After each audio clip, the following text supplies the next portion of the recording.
Assalamualaikum warahmatullahi wabarakatuh. Bismillahi walhamdulillah wassalatu wassalamu ala rasulillah Muhammad ibn Abdillah allazi la nabiyya wa rasula ba'dah. Allahumma shalli wa sallim wa barik ala sayyidina Muhammadin wa ala ali sayyidina Muhammad. Qala Allah ta'ala fi kitabihil karim, a'udzu billahi minasy syaithanir rajim. Yarfa'illahu allazina amanu minkum wallazina utul ilma darajat. Al-ayah, sadaqallahul azim wa sadaqa rasul nabiyul karim wa nahnu ala dzalika minasyahidin wa syakirin walhamdulillahi rabbil alamin. Amma ba'du. Puji dan syukur marilah kita menjadikan kehadirat Allah Subhanahu wa taala, Tuhan semesta alam, Tuhan yang telah menciptakan langit dan bumi beserta isinya, Tuhan yang telah memberikan kita berbagai nikmat, di antaranya nikmat iman, Islam, sehat walafiat, serta hidayah, yang mana kita dapat berjumpa kembali pada kesempatan kali ini dalam rangka pembelajaran pendidikan agama Islam di kelas 8. Salat dan salam mudah-mudahan tetap berlimpah curahkan kepada junjungan kita, suri tauladan yang paling mulia, yakni Habibana wa Nabiyana Muhammad Sallallahu Alaihi Wasallam, kepada keluarganya, para sahabatnya, tabi'in dan tabi'atnya, serta kita selaku umatnya, mudah-mudahan mendapatkan syafa'atul uzma di yaumil qiyamah. Amin ya Allah ya Rabbal Alamin. Baik, adik-adik semuanya, siswa-siswi SMP kelas 8 yang Bapak cintai dan yang Bapak banggakan, alhamdulillah kita dapat berjumpa kembali dalam kegiatan pembelajaran pendidikan agama Islam. Semoga semuanya dalam keadaan sehat walafiat dan dalam keadaan semangat selalu dalam menjalani hari-harinya. Baik adik-adik, siswa-siswi semuanya, sebelum kita melangkah kepada pembelajaran, alangkah baiknya kita berdoa bersama-sama terlebih dahulu. Baik, bisa kita ikuti bersama-sama. Bismillahirrahmanirrahim. Rabbi zidni ilman warzuqni fahman wa amalan mutaqabbalan. Amin ya Allah ya Rabbal alamin. Semoga Allah memberikan ilmu yang manfaat kepada kita. Baik, adik-adik semuanya, marilah kita lanjutkan kepada materi pembahasan yang akan kita pelajari pada kesempatan kali ini. Materi yang akan kita bahas pada kesempatan kali ini adalah mengenai ibadah puasa.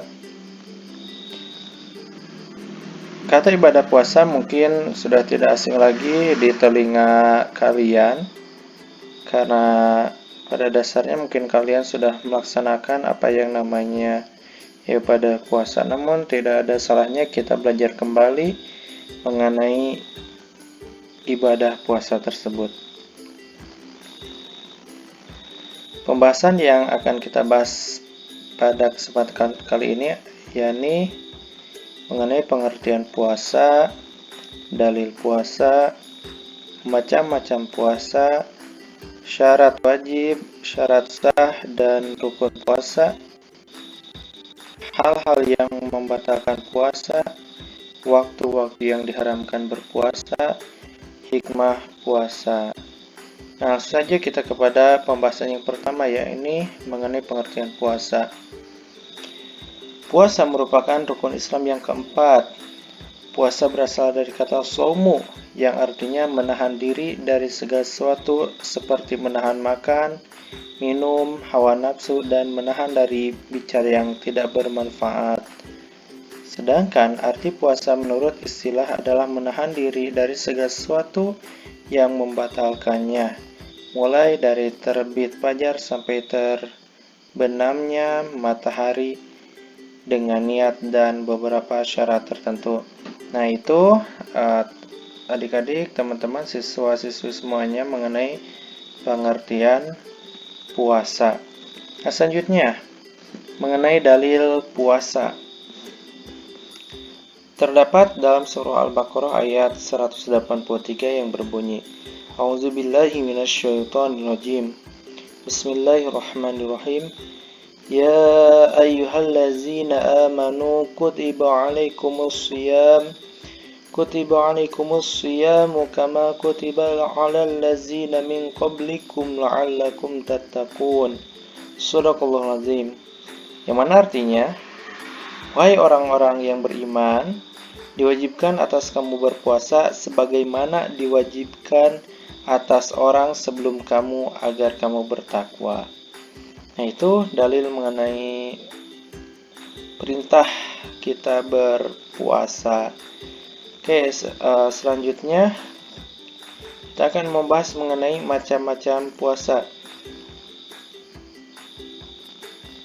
Macam-macam puasa itu terbagi dua, ada puasa wajib dan ada puasa sunnah. Yang pertama akan kita bahas adalah mengenai puasa wajib. Puasa wajib adalah puasa yang harus dilaksanakan oleh setiap umat Islam yang sudah baligh dan apabila ditinggalkan akan mendapat dosa. Yaitu ya, mengenai pengertian puasa wajib. Di antara puasa wajib yaitu yang pertama puasa Ramadan. Sering ya kita melaksanakan puasa Ramadan dari tahun-tahun sebelumnya juga.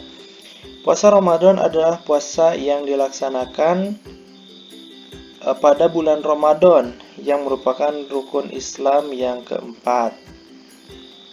Nah, selanjutnya puasa nazar. Puasa nazar adalah puasa yang dilakukan karena mempunyai nazar atau janji kebaikan yang pernah diucapkan. Puasa ini wajib dilaksanakan ketika keinginannya atau cita-citanya terpenuhi. Banyak ya orang-orang yang melakukan puasa nazar. Tuh, kita juga boleh kalau mau melakukan hal tersebut. Selanjutnya puasa qadha.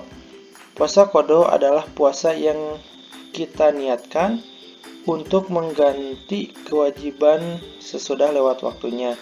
Contoh itu ada perempuan yang haid pada bulan Ramadan, itu maka setelah bulan Ramadan dia wajib untuk melakukan puasa qadha sebagai pengganti puasa yang dilewatkan pada bulan Ramadan.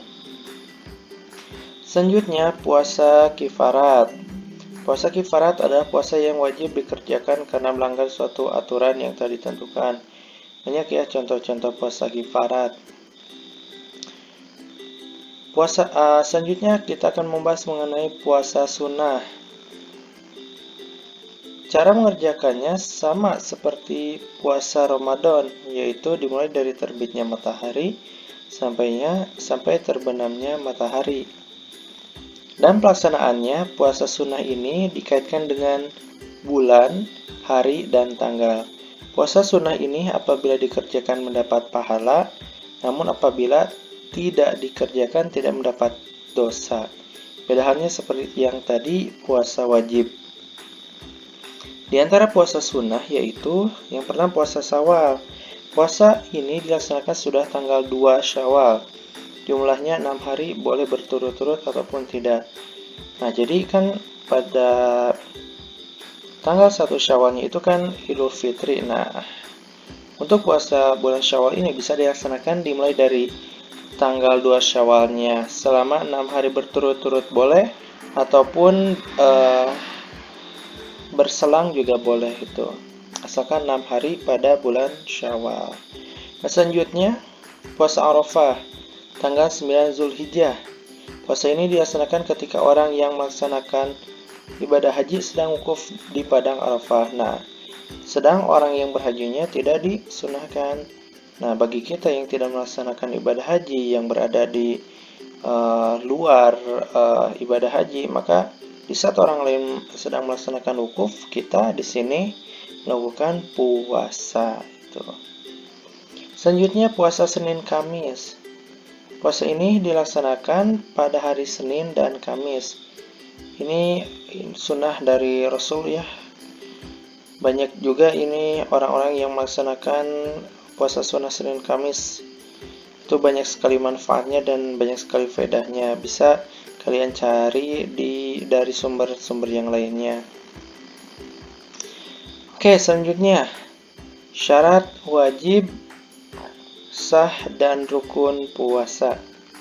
Baik adik-adik, anak-anak, siswa-siswi semuanya. Yang pertama syarat wajib puasa yaitu berakal. Harus ya berakal gitu kan. Apabila seseorang yang tidak berakal ataupun orang gila itu maka tidak wajib untuk berpuasa. Baligh ya sudah cukup umur gitu. mampu berpuasa. Selanjutnya syarat sah puasa itu beragama Islam, mumayyiz, bisa membedakan mana yang benar dan salah, suci dari haid dan nifas. Perempuan yang sedang haid dan nifas itu tidak diperkenankan untuk berpuasa. Yang keempat itu dalam waktu yang diperbolehkan untuk berpuasa. Jangan sampai kita berpuasa pada waktu-waktu yang diharamkan gitu. Selanjutnya rukun puasa apa saja sih? Yang pertama niat, ya, yang pastinya pekerjaan ataupun suatu ibadah yang dilakukan itu harus disertai niat. Adapun ini niat dalam contoh niat dalam puasa Ramadan yang berbunyi nawaitu shauma ghadin an adai fardhi syahri Ramadan hadhihi sanati fardalillahi ta'ala. Itu ya. Nah, ini artinya saya berniat puasa Ramadan esok hari untuk menjalankan kewajiban di bulan Ramadan tahun ini karena mentaati perintah Allah SWT. Nah, ini untuk niatnya. Yang selanjutnya, rukun puasa itu adalah menahan diri dari segala sesuatu yang membatalkan puasa dari terbit fajar sampai terbenam matahari, itu baik dari makan dan minum, gitu, berhubungan suami istri dan sebagainya. Nanti akan dibahas lebih lanjut ya.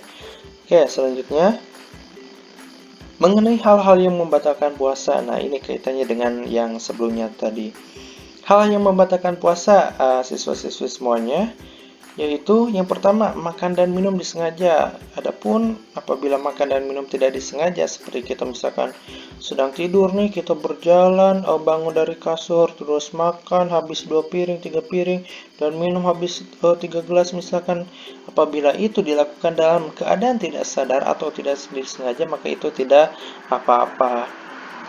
Itu yang membatalkan itu adalah yang disengaja. Nah, selanjutnya yang kedua adalah muntah yang disengaja atau dibuat-buat ya. Bisa ya, misalkan kita tahu bahwa kita naik mobil itu bikin kita muntah, tapi kita malah melakukan dengan sengaja naik mobil itu ya supaya kita muntah gitu ya, mabuk gitu.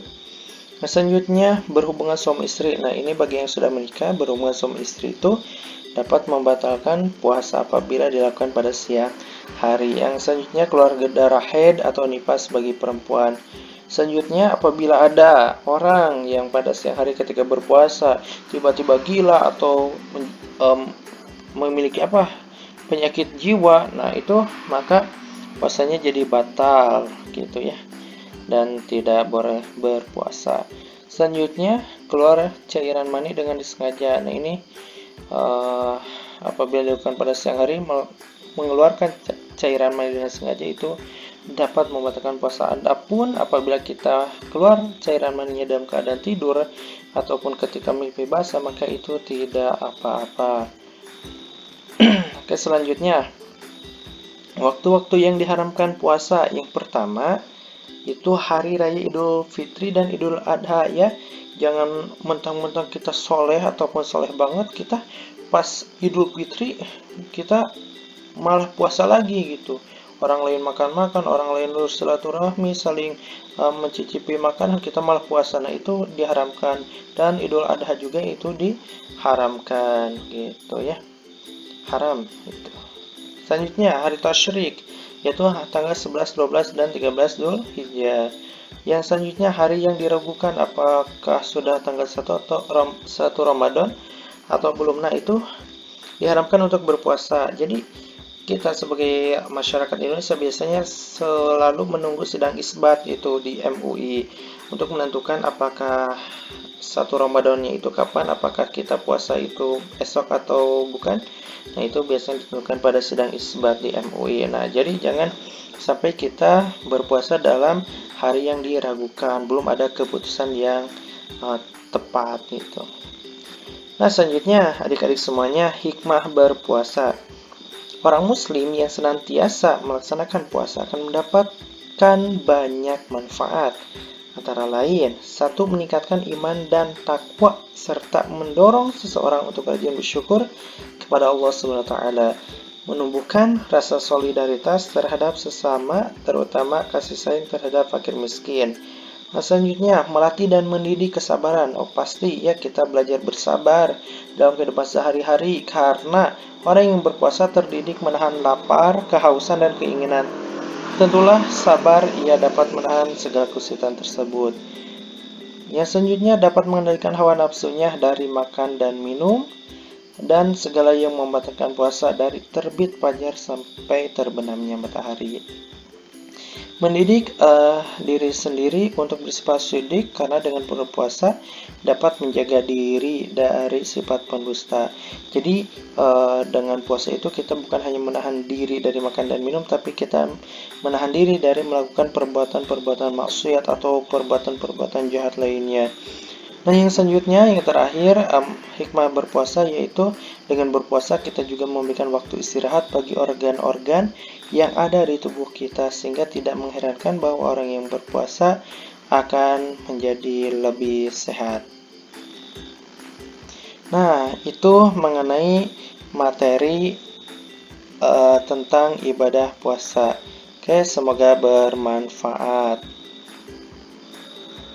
Baik, adik-adik semuanya, siswa-siswa SMP kelas 8, itu saja yang dapat Bapak sampaikan, yang dapat kita pelajari pada pertemuan kali ini. Mudah-mudahan ada manfaatnya dan mudah-mudahan ilmu tersebut, ilmu yang kita pelajari tadi berguna bagi kita dalam menjalani kehidupan di dunia ini. Amin ya Allah ya Rabbal Alamin. Baik, untuk mengakhiri pembelajaran, marilah kita membacakan hamdalah bersama-sama. Alhamdulillahirabbil alamin. Demikian penyampaian dari Bapak. Mudah-mudahan kita semuanya ada dalam ridho dan lindungan Allah Subhanahu wa taala. Mohon maaf atas segala salah dan khilaf. Hasbunallahu wa ni'mal wakil, wallahu muwaffiq ila aqwamit thoriq. Wassalamualaikum warahmatullahi wabarakatuh.